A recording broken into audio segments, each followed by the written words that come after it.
Maraming salamat, Pete. Ang susunod naman po ay si Tita Flora Santos ng Oriang. Hello. Magandang umaga sa lahat nandirito mula sa kilusan ng kababaihan at ang mga informal sector. Pag sinabi ko informal sector, yung mga nakatirang sa komunidad na mahihirap, nandun. Gaya na Payatas, Smoky Mountain, at iba pang maraming komunidad sa ating bansa. Hindi lang dito sa kalunsuran, kundi sa kanayunan din. Sa nagaganap sa ating bansa ngayon, galit na ang ating mga mahihirap. Sobra na ang kagutuman, mga kasama. Tapos itong ginawa nitong mga korap, magnanakaw sa pondo ng bayan na hindi naman sa kanila, pagod, pawis ng mga uring manggagawa at ng mga mamamayan. Ang kakapal talaga ng mukha. Hindi na namin kaya, mga kababaihan, ang pinapasan-pasan namin kahirapan. Kahirapan sa iba't ibang krisis, ekonomiya, kalusugan, kalikasan, at iba pa. Dagdag pa itong pagbawas na ating pondo. Kaya ang tanong ko, nasaan ang pondo para sa pagkain? Marami nagugutom. Nasaan ang pondo para sa panlipunang serbisyo sa mamamayan? Kaya marami ngayon nag-iinda. Tumataas pa ang kuryente, tumataas pa ang bayad sa tubig. At ang pabahay, maaatim ba natin? Marami natutulog. Nananawagan ako dyan sa mga magnanakaw na yan. Lahat kayong mga korap. Masakit. Titingnan pag pumunta ako sa komunidad. Natutulog sa tabi ng daan. Sa tabi ng creek. Konting ulan lang, baha sa kagagawa ninyo. Naninakaw nyo ang pondo ng bayan para sa kapag-unlad ng ating mamamayan. Kaya kami sa kilusan ng kababaihan at ng informal sector, patuloy kaming sumasama sa pagkilos, anumang forma ang gagawin natin. Handa po kami.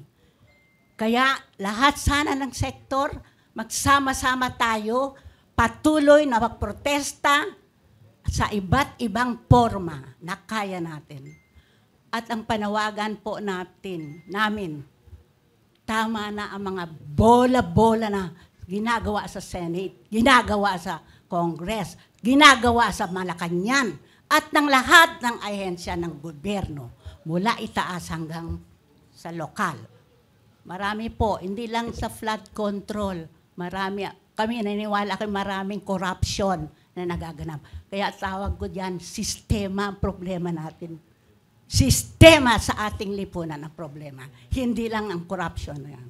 Kaya nananawagan kami na sana panagutin, ikulong, at tuldukan na itong corruption na issue na to.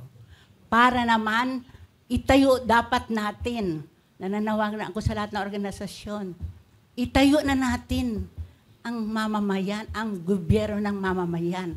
Kasi sila na sila lipat lang lipat, palit-palit lang ng mukha. Pero the same, diba, lugmok na sobra na ang pakiramdam ko, sa totoo lang, nakakaiyak. Nakakaiyak. Sana tayo natin yung gobyerno ng mamamayan. Kung ano man itawag natin dyan. No, may narinig akong transitional government, whatever. Na ang gusto natin, ang mamamayan ang magdesisyon, ang mamamayan ang mag-participate, ang mamamayan ang maglagay ng namumuno sa ating bayan. Yun lang po. Mabuhay tayong lahat. Maraming salamat. Salamat, Tita Flor. Ang susunod naman pong magsasalita ay si Ernie Arellano ng Lawin or Lawyers for Workers' Interest.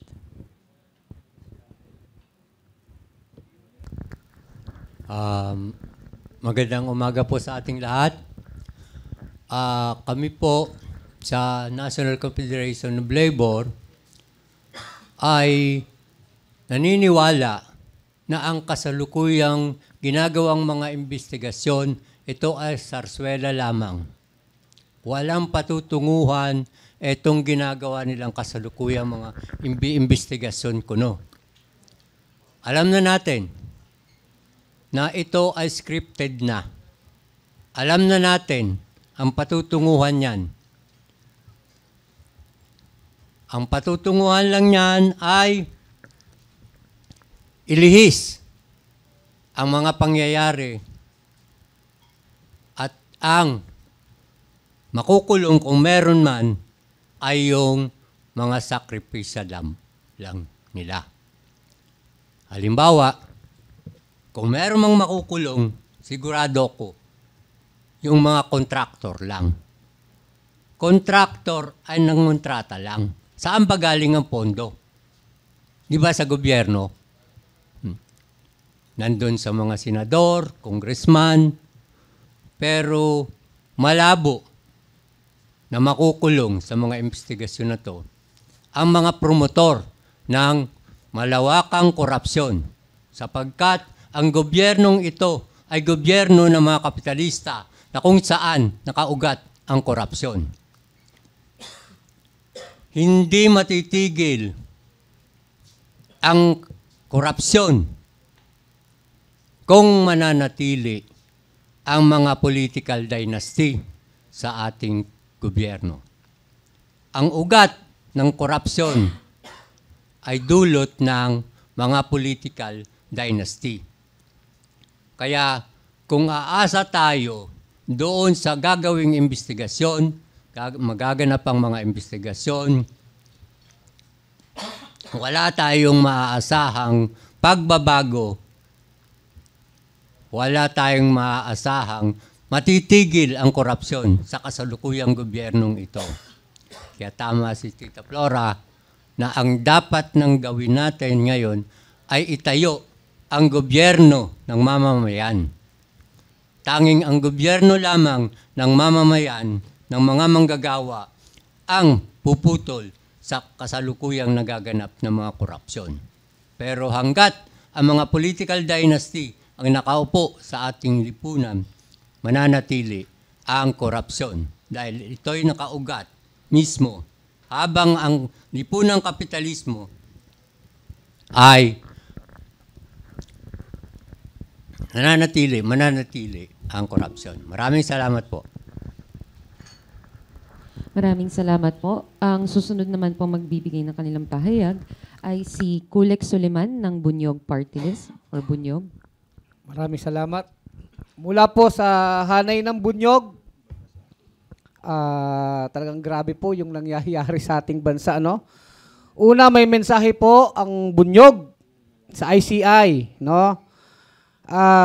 Ang ICI, paano nyo naman iimbestigahan ang mga ghost at palpak na flood control project kung ang nag-iimbestiga ay isang ghost investigator. Saan po kayo nakakita ng ganyan? Ghost project, iniimbestigahan ng ghost investigator. Parang hindi pa rin kayo natatakot sa bayan, ano? Ang ICI na ang iniimbestigahan po rito ay 100,000 flood control project. Ayon mismo sa datos from 2016 to 2025, 100,000 po ng flood control project. At tama si Attorney Luke. Ipagmamalaki nyo, nakakasuhan nyo, 15 na kaso lang po ang iahain nila. At hanggang ngayon, ICI, wala pa kayong pinapangalanan. Nandyan ang mga testimonya ng mga kontraktor sa Senado, sa Kongreso. Nandyan ang pagkadami-daming dokumento. Meron pa tayong sumbong sa Pangulo. Baka tumbong ng Pangulo. Ang daming nagsumbong, pero ang ICI pinagmamalaki ninyo, 15 lang ang kaso, 100,000 flood control project na ang pinag-uusapan pong halaga dito ay trilyong piso.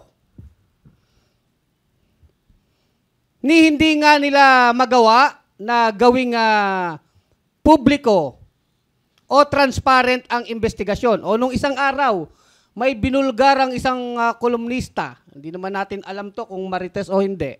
Nagwala si Mark Villar. Aba, matindi. Ha? Kayo yung nagkurakot, si Mark Villar pa yung nagwala.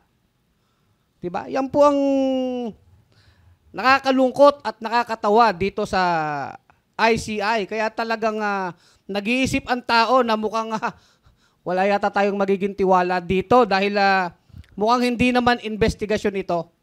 Mukhang ito ay yung tinatawag na selective justice kung saan ay papanagutin lang yung iilan na kalaban sa politika o yung sinasabi nga nila Calyodi, dilis. Ang papanagutin lang dito para mahupa ang galit ng taong bayan, mga kontraktor. Malamang si Saldico. Pero yung talagang mga politiko, mga bossing, mga mastermind ng korupsyon, hindi lang sa flood control, mukhang majijinggoy na naman tayo. Madedenggoy na naman tayo. Mae-enrile. Mabubudots na naman tayo. Parang Janet Napoles lang po, alalahanin natin. Para naman po sa mga senador, ito naman po ang mensahe ng Bunyog at ng hanay na ito. Sa Senado po, nakita natin, nagtuturaan, nagtatakipan, nagkakampi-kampihan. Yung paksyon ni Lacson at ni Soto, laban sa paksyon ng mga Duterte senators, nila Marcoleta at nila Escudero. Kaya nagtataka tayo, kitang-kita, dinig na dinig ng buong bayan, 600 million ang hinugot ng DPWH na inarbor ni Joel Villanueva. At ngayon, si Alan Cayetano, niloloko na naman ng tao, nananawagan po ng snap election at mag-resign na daw lahat ng mga mambabatas hanggang Malacanang. Sabi ni Alan, na tagapagtanggol ni Duterte na meron din na sabit sa korupsyon sa Caldero na 50 million. Ang hamon nga sa kanya, bakit hindi ka mauna, Alan, na mag-resign? So nakita natin sa Senado, walang pag-asa eh. Pagdating sa Kongreso, para mahupa na naman ang galit ng taong bayan, nagpalit ng speaker. Para daw magsakripisyo si Martin Romualdez, buwaba na daw sa pwesto. Aba, kami pa yata ang tayo pa yata na ninakawan ang may utang na loob kay Martin Romualdez. Wala tayong utang na loob kay Martin Romualdez. Hindi sakripisyo ang ginawa ni Romualdez. Magtatago na yan. Dahil hindi po tayo naniniwala na ang lahat ng mga kurakot at pagnanakaw ng mga congressman ay hindi alam ni Speaker Martin Romualdez. Hindi po totoo yan. Sa klase ng gobyerno ng Pilipinas, sa totoo lang po, nakakalungkot. Mula presidente hanggang barangay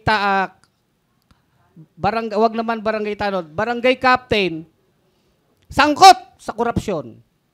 Except siguro sa mga ilang matatapat, pero bihirang-bihira po yan. So nagtatakipan. At itong mga congressman, nasa na si Saldico? Nasa na si Martin Romualdez? Nasa na yung mga party list congressman? Na sinasabing mga contractor pa, mga congressman, sila Lani Mercado, nasaan na yan? Wala po tayong makita. At ang napakasakit nito, may isang topaking congressman na nagpapanggap na gusto daw niya ng pagbabago. Ang tinaguriang Congressman Miao ng Pilipinas, si Kiko Barsaga. Ang dami na naman nilolokong mga Pilipino. Isang politiko na nagpaparally dyan sa Forbes Park, sinasabi niya gusto ng pagbabago, pero kitang-kita, ito ay ahente ng mga Duterte. Kaya ang nangyayari, may mga rally papunta sa